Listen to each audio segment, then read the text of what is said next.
Hello, friends. My name is Rahul Chauhan, and I'm your shareholder strategist. So, before we start, I'll just try to explain the topic for today, which is understanding the difference between a large cap, a mid cap, and a small cap share.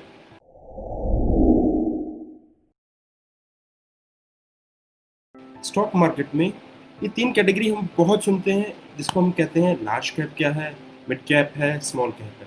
सो इनका difference क्या है and how do we get to know कि ये shares किस type के होते हैं. So उससे पहले we need to understand what is market cap, which is also known as market capitalization और M cap. Market cap is simply the number of shares multiplied by share price. For example कि अगर आपके पास number of shares हैं उस company में 1000 और उनका share price है लेट्स से 100, तो 1000 shares when multiplied by 100 rupees gives you a market cap of 1 lakh, which also means कि उस करंट मोमेंट में शेयर मार्केट आपके शेयर को इस प्राइस पे वैल्यू कर इस आपकी कंपनी को इस प्राइस पे वैल्यू कर रहा है, टोटल कंपनी को. Understanding this makes a lot of difference for people when they try to invest in share market, क्योंकि हम जैसे इन्वेस्टर्स जिनको हम रिटेल इन्वेस्टर कहते हैं, that is people like us, need to understand this basic difference कि share price के साथ हमें उसका मार्केट कैप पता होना काफ़ी ज़रूरी है. Just to give you an example, Vodafone Idea Limited has got somewhere around 28.73 crore share. 28.5 crore से ज़्यादा उनके पास शेयर्स हैं जो शेयर मार्केट में अवेलेबल हैं, and each share is somewhere around 11 rupees. जब हम मल्टीप्लाई करेंगे 28.73 into 11 rupees, the market cap of Vodafone Idea becomes more than 32,000 crore. So it gives a more clear picture कि आज अगर हमारे पास 32,000 करोड़ हैं या किसी कंपनी के पास है, then they can buy out Vodafone Idea in around 32,000 crores, right? Completely, the complete company. So we need to understand this at a very specific level. Ki it's quite important knowing the share price as well as it's also important understanding the market capitalization.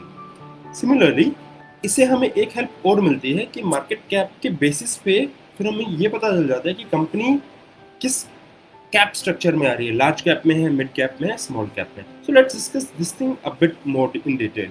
Large cap में वो कंपनियां आती हैं which have a market cap of have a market cap of top 100 companies. So there are around 3,800 companies listed on both NSE and BSE. हमारे share market पे, जिसको NSE और BSE बोलते हैं, उन पे लगभग 3800 से ज़्यादा कंपनीज लिस्टेड हैं. उन सभी कंपनीज में जो टॉप 100 होंगी इन terms of market cap would be considered large cap.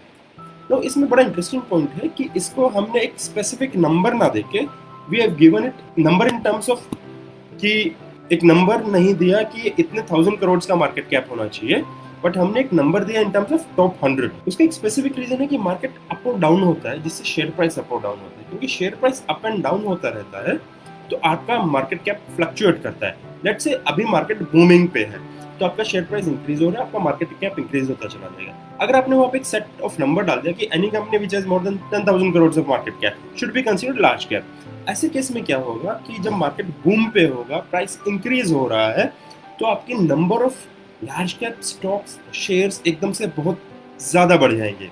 However, जैसे ही मार्केट डाउनवर्ड ट्रेंड पे आएगा, whenever market starts to fall, आपका जो मार्केट कैप है वो नीचे जाने लगेगा. So to cap those things, the SEBI has tried to make it easier for people कि उन कंपनीज जो टॉप 100 में आएंगी in terms of market cap, उनको हम लार्ज कैप कहेंगे. सो आज की डेट में अगर हम देखते हैं, Reliance industries is the top market cap company in India which is got more than 15.5 lakh crore.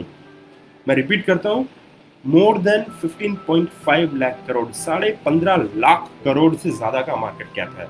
In terms of US dollar, it's actually more than $200 billion, which is followed by TCS. TCS का अभी जो लगभग market cap है is more than 9 lakh crore. So यहाँ पे the difference is almost 50% between first and second. Reliance Industries का market cap इतना ज्यादा है कि जो सेकंड नंबर का मार्केट कैप टीसीएस का आ रहा है, इसमें लगभग 50% का डिफरेंस आ गया है। Similarly the third largest company in terms of market cap comes to be HDFC bank. HDFC bank का मार्केट कैप लगभग 6 लाख करोड़ है, to be specific 5.9 lakh crore के आसपास।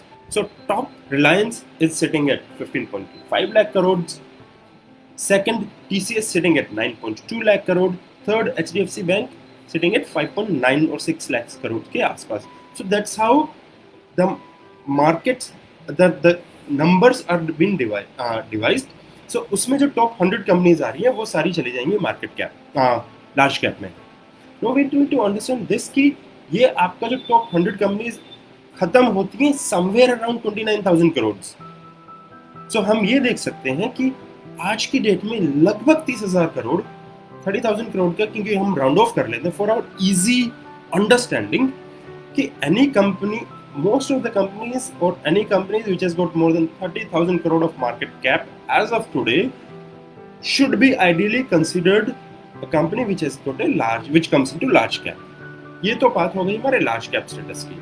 Now coming to mid cap. Mid cap companies वो companies हैं जिनका market उन companies का है जिनका मार्केट कैप के बेसिस पे रैंक आ रहा है 101 फर्स्ट से लेके 250 तक। सो वो अलग से 150 कंपनीज और जो मार्केट कैप के रैंकिंग में 101 से 250 के बीच में आ रही है। सो उसका अगर हम बेस देखते हैं कि ये कहाँ तक आती है, तो फ्रॉम 30,000 करोड़, क्योंकि उसके ऊपर हमने कंसिडर किया है लार्ज कैप को, so it goes so less than 30,000 crore up to 9,000 crore exact आता है, बट वी वुड कंसिडर कि अप्रोक्सीमेटली 10,000 करोड़ हम ले लेते हैं फॉर आवर इजी कैलकुलेशन, कि any company which is between 10,000 crore till 30,000 crore ideally would be considered in mid cap. Now comes small cap companies.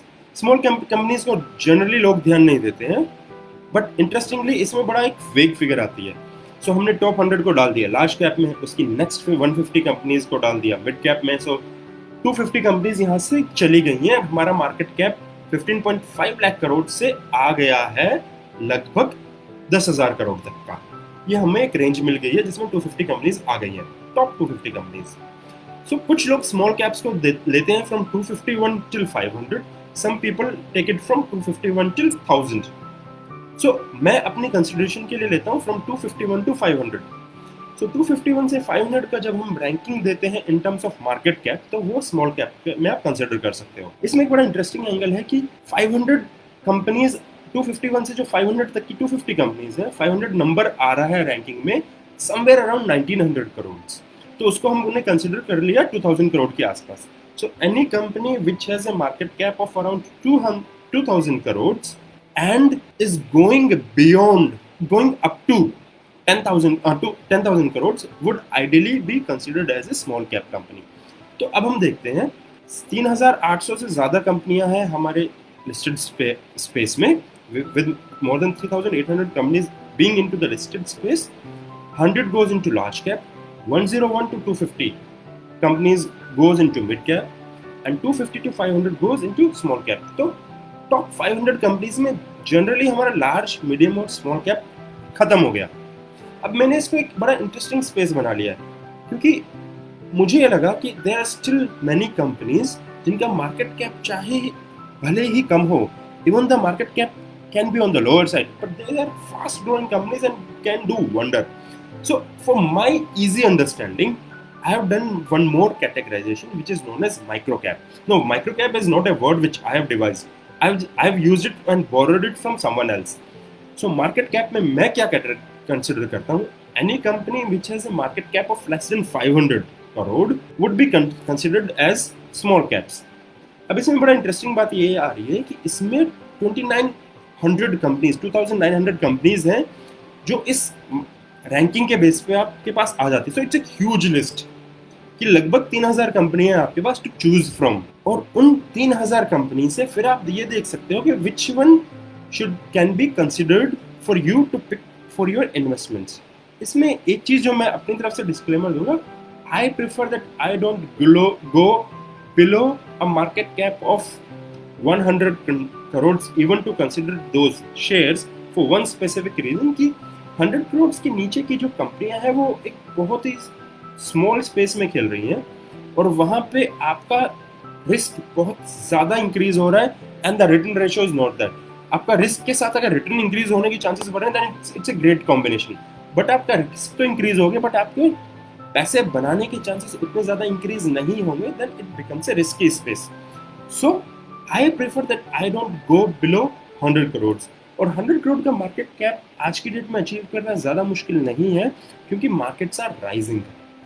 So if markets are rising तो any company which is there at 30, 40, 50 crores उसको double triple होने में ज़्यादा time नहीं लगेगा and they would fall back so easily also क्योंकि जिस face पे वो बढ़ेंगी क्योंकि बहुत छोटी कंपनी है उस फेस पे वो गिर भी सकती हैं। वहाँ पे रिस्क फैक्टर बहुत ज़्यादा है। If I need to consider good companies, I would be comfortable going for companies which are in large, mid or small and certain set of specific companies जो माइक्रो कैप में आ रही है जिनका range आ रहा है 100 करोड़ से 500 करोड़ के बीच में क्योंकि यहाँ पे मेरे पास प्ले अराउंड करने के लिए लगभग 3000 कंपनियां हैं और इन कंपनीज तक मोस्टली रिटेल इन्वेस्टर्स तो पहुंच जाते हैं that is people like us. But एक जो इंस्टीट्यूशनल इन्वेस्टर होता है जिसके पास बहुत ज्यादा पैसा है anyone having a large amount of money to invest let's say some fund house need to invest 5000 crore 10000 crore they would skip these companies क्योंकि इनका मार्केट कैप ही 500 करोड़ से नीचे का है। सो उनको अगर कई हजार करोड़ रुपए का इन्वेस्टमेंट करनी है उस फंड हाउस को तो इन कंपनीज को कंसिडर अगर करने लगे तो उस वो he would not be able to justify those investments. So those are the companies which I would definitely and preferably look into कि these are a good space to look forward for and if any company is able to deliver from there then they can easily rise from micro to small, small to mid, mid to large. Just to give you an example, IndiaMart recently got listed last year. वो जिस space में उसने list किया वो somewhere around 5000 sorry somewhere around 2000 to 2300 crores के आसपास का उसका मार्केट कैप पे उसने जाके लिस्ट किया which comes around small cap में। आज की डेट में उसका प्राइस इतना इंक्रीज हो गया है पिछले एक साल में कि वो लगभग मिड कैप के उसमें कंसिडरेशन में आने लगी है क्योंकि उसका प्राइस इंक्रीज हो रहा है। Company is also doing well, they are generating profit even in lockdown में प्रॉफिट जनरेट कर रहे हैं, बिजनेस ग्रो कर रहा है, सब कुछ हो रहा है। तो कंपनी में इन्वेस्टर्स इतने आ रहे हैं, फंड हाउस इतने एंटर कर रहे हैं that it made it jumped itself from being a small cap company to a mid cap company, and that's how a company when it starts to grow a lot of investors come into picture और वो company limelight में आने लगती है। इसलिए हमारे लिए ये समझना बहुत जरूरी है कि whenever we are investing we need to besides the price of a stock, besides the price of the share की जो भी उसका प्राइस है हमें उसका मार्केट कैप समझना जानना और उसके क्या रिस्क हो सकते हैं एसोसिएटेड, ये बहुत ज़रूरी है क्योंकि प्राइस ऊपर नीचे होगा बट मार्केट कैप भी उसके साथ में ऊपर नीचे होगा। सो प्राइस के साथ में मार्केट कैप को बैलेंस आउट करके चलना और देखना is quite important. So we need to understand the difference when it comes market cap, when it comes large cap, when it comes mid cap, when it comes small cap. So this is what I actually wanted to discuss with you guys today. Do share your comments, do share your any topic you would like to discuss with me, or do you want me to discuss share my thoughts on that. What I don't do, I don't give advisory that you should buy this stock or sell this stock. Whatever I discuss is from public information, and whatever I share is basically make you more understand and make you learn how to take good decisions while investing in share market. That's it from my end today. Thank you.